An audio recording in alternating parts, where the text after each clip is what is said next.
샬롬. 네, 6월 8일 귀한 아침입니다. 우리 주님이 우리와 함께 하십니다. 굿모닝 하나님, 굿모닝 주님. 지금 나와 함께 하심을 믿습니다. 이 아침 내가 아침을 깨워서 이렇게 주님과 함께 시작합니다. 주님, 나와 함께 함을 믿습니다. 우리 고백하며 오늘 하루를 시작했으면 좋겠습니다. 욥기 1장 21절이죠. 이르되 내가 못해서 알무로 나와 싸운즉 또한 알몸이 그리로 돌아갈지라.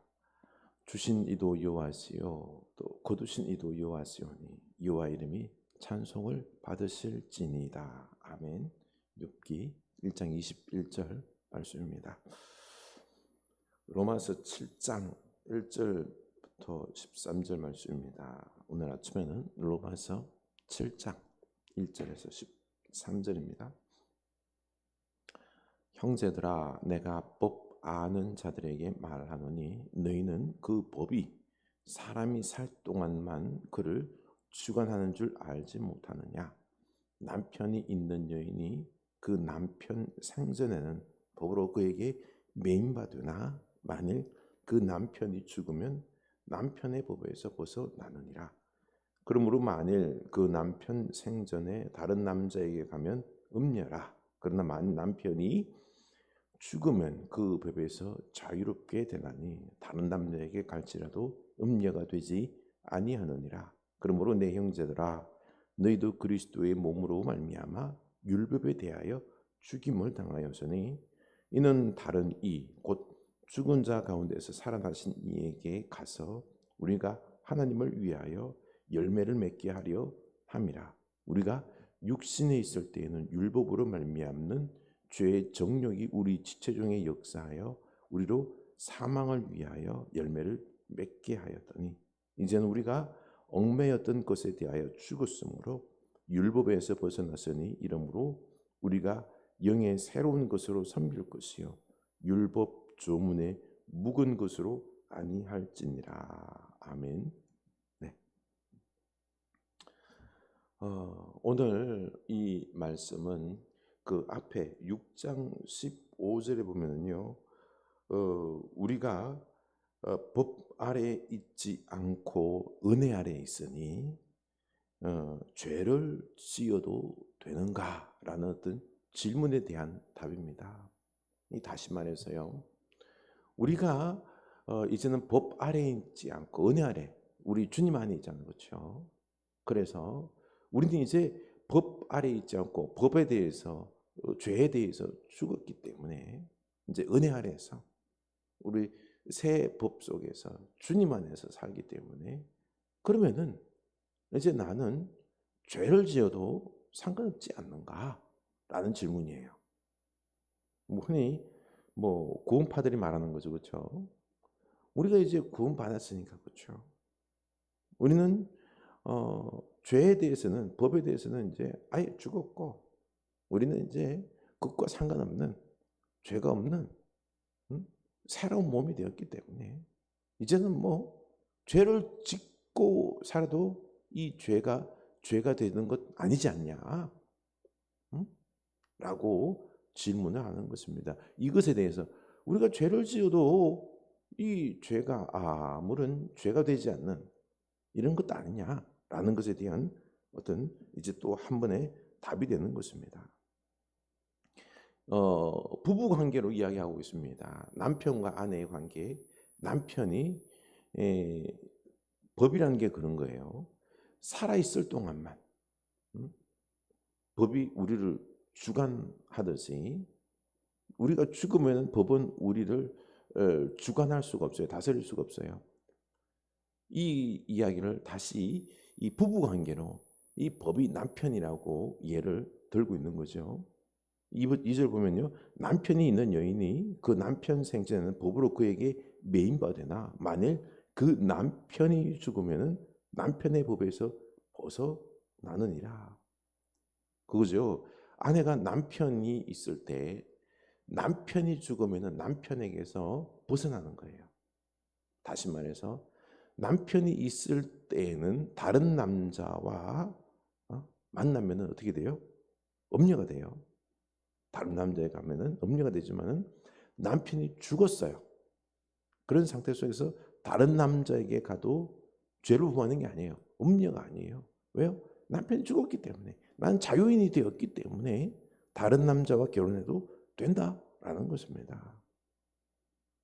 남편이 죽지 않았을 때는요, 다른 남자에 가면 이건 엄녀, 죄를 가늠하는 거예요. 그렇죠? 바로 법이 그렇다라는 것입니다. 우리가요, 율법에 대하여 죽었기 때문에 우리는 이제는요, 율법에 대하여 자유하다라는 겁니다. 이게 어떻게 우리가 죽었죠? 4절. 그러므로 형제들아, 너희도 그리스도의 몸으로 말미암아 율법에 대하여 죽임을 당하였으니 이는 다르니 곧 죽은 자 가운데서 살아나신 이에게 가서 우리가 하나님을 위하여 열매를 맺게 하려 함이라.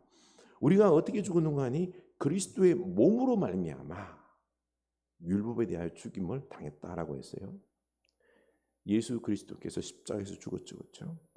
그때 내가 예수 그리스도와 함께 연합이 되어 있었어요. 연합이. 이게 신비해요.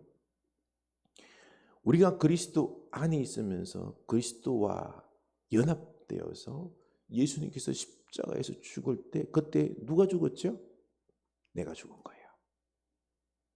내가 율법에 대하여 그때 죽었다라는 것입니다.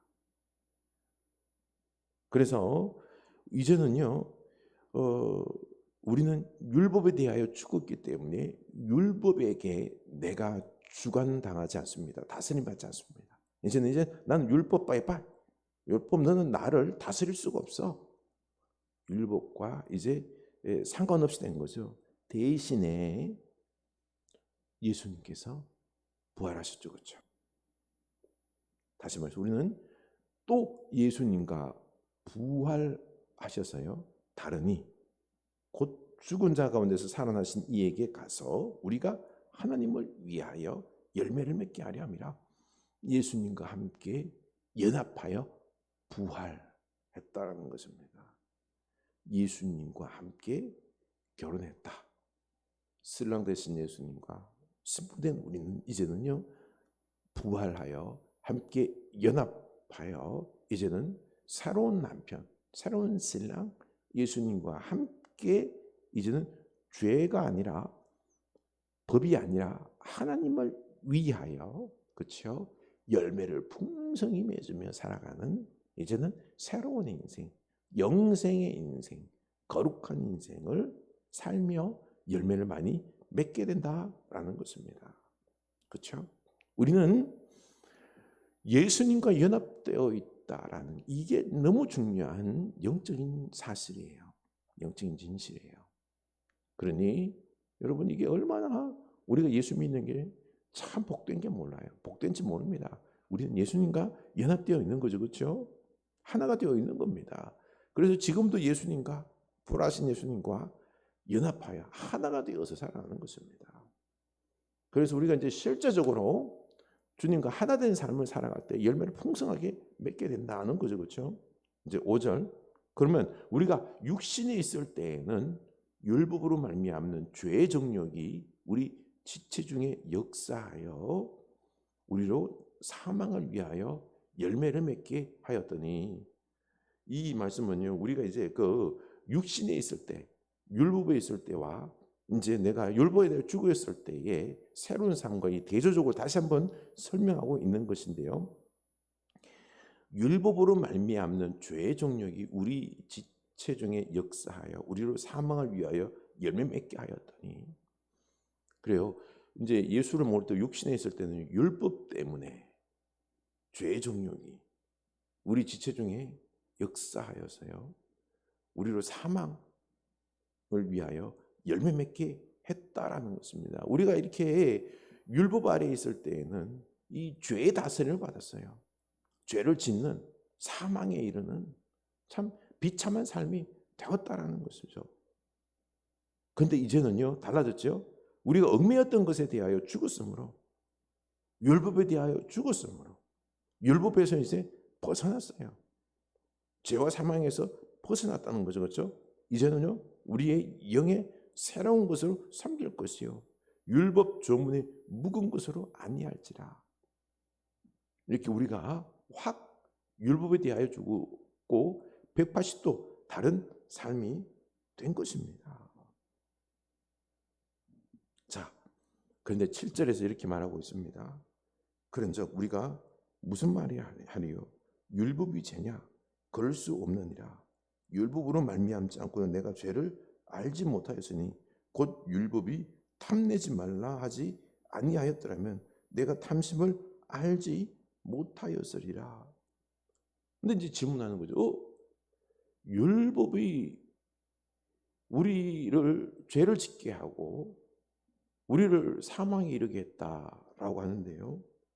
그러면은 이 율법이 죄냐? 라는 질문이 생겨요. 율법이 죄는 아니에요. 중립적인 거예요. 그런데요, 이렇게 우리가 율법을 몰랐을 때는요, 율법이 없었을 때는 내가 죄를 지어도 이 죄가 죄인지 몰라요. 그렇죠?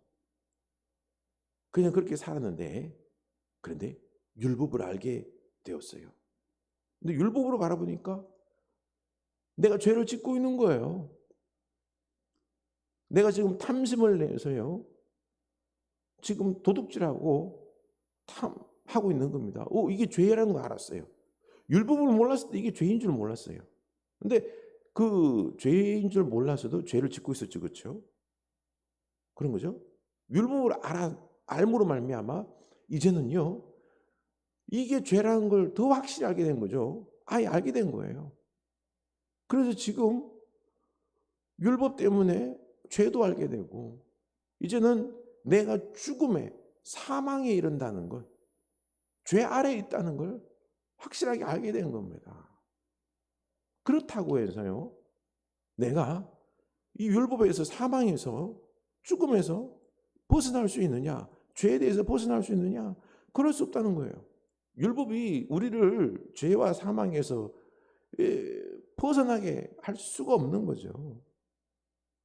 그냥 이 사망을 위하여 열매 맺게 하는 삶밖에 될 수 없다라는 것입니다. 그러면요, 9절 보면요, 전에 율법을 깨닫지 못했을 때는 내가 살았더니 계명 이름에 죄는 살아나고 나는 죽었도다. 이제 죄가 살아나서요, 내가 이제 죽을 수밖에 없는 존재가 되어버렸다라는 거죠. 이거에 대해서 이렇게 설명을 할 수가 있어요. 쉽게 설명해서 막 비가 억수로 쏟아지고 있었어요. 저기 보니까 동굴이 하나 있는 거예요. 그 동굴로 비를 피해서 깜깜한 동굴로 쑥 들어갔어요. 들어갔는데 그 안이 너무 캄캄해서 손전등을 켰어요. 이제 밝아서 이제 보이게 되었죠. 그런데 그 안에는 곰이 살고 있었던 거죠. 곰. 그래서 그 곰이 나를 잡으려고, 죽이려고 쫓아오는 거예요. 그래서 동굴 안으로 도망을 하는데요, 곰은 나를 죽이려고 쫓아오고 나는 손전등으로 도망가야 되기 때문에, 곰이 어디 있는지 알아야 되기 때문에 이 손전등을 버릴 수 없잖아요. 그렇죠? 곰을 비추면서, 내 앞 비추면서 도망가는 거예요. 근데 또 하나는 이 손전등 때문에 내 위치가 파악하게 되는 거죠. 그래서 곰이 이 빛을 보고 손전등과 함께 있는 나를 보고는요, 손전등 때문에 나를 쫓아오는 거예요. 이때 손전등을 버릴 수 있을 수 없어요. 못 버리잖아요. 이 손전등이 뭐예요? 율법이다라는 겁니다. 이 율법 손전등 때문에 곰이 있다는 걸 알게 되었어요. 그렇다고 손전등을 못 버려요. 왜요? 이 곰이 어디 있는지 내가 알아야 되기 때문에. 또 곰은요, 이 곰은 다른 게 아니라 사망이에요. 사망, 죽음이에요. 나를 잡아 먹으려고 하는 이 곰, 사망이다라는 거죠.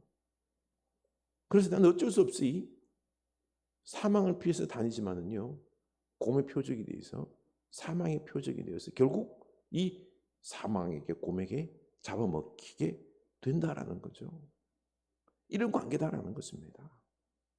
이 율법이요, 이 손전등이 이 나쁜 거예요? 나쁜 거 아니에요. 나쁜 거 아니죠, 그렇죠? 그러나 이 손전등 때문에, 빛 때문에 나는 사망에게, 곰에게 잡아먹힐 수밖에 없다라는 것이죠. 율법이라는 게 그래요. 나쁜 건 아니지만은 율법 때문에 내가 살아날 수가 없는 거예요. 죽게 된다라는 거죠. 이렇게 이제 비유적으로 설명하면은 율법이 뭔지 알겠죠, 그렇죠? 율법 때문에 나는 죄를 알게 되고요. 결국은요, 사망, 곰에게 잡아먹혀 죽을 수밖에 없는 그런 안타까운 이 기능이 율법의 기능이다라는 거죠. 그러나 우리는요, 이 율법에 대해서 죽었어요. 우리는 예수 그리스도와 함께 죄에 대하여, 율법에 대하여 죽었어요. 그리고 다시 부활하신 주님과 연합해서 새 신랑과 함께 우리는 이제는 살아가는, 열매 맺는 삶을, 영생의 삶을 살아가는 이런 복된 존재가 된 거죠. 우리는 주님과 하나로 연합된 존재예요. 그래서 주님과 함께 하나가 되어서 이 땅을 열매 맺으며 축복의 삶을 살 수 있게 된다는 것입니다. 그러니 우리는요, 죄를 지으면 돼요, 안 돼요? 안 되는 거예요. 죄를 지으면 안 되고요, 주님과 연합되어서 하나가 되어서 축복의 삶을, 능력의 삶을 살아야 된다라는 거죠. 이게 우리 믿음의 사람의 모습이다라는 겁니다. 이 얼마나 큰 축복이에요, 그렇죠? 우리가 이 믿음의 삶으로 축복의 삶을 신랑 되신 주님과 하나가 되어서 복된 삶을 살아가는 여러분들이 수 있기를 축원합니다.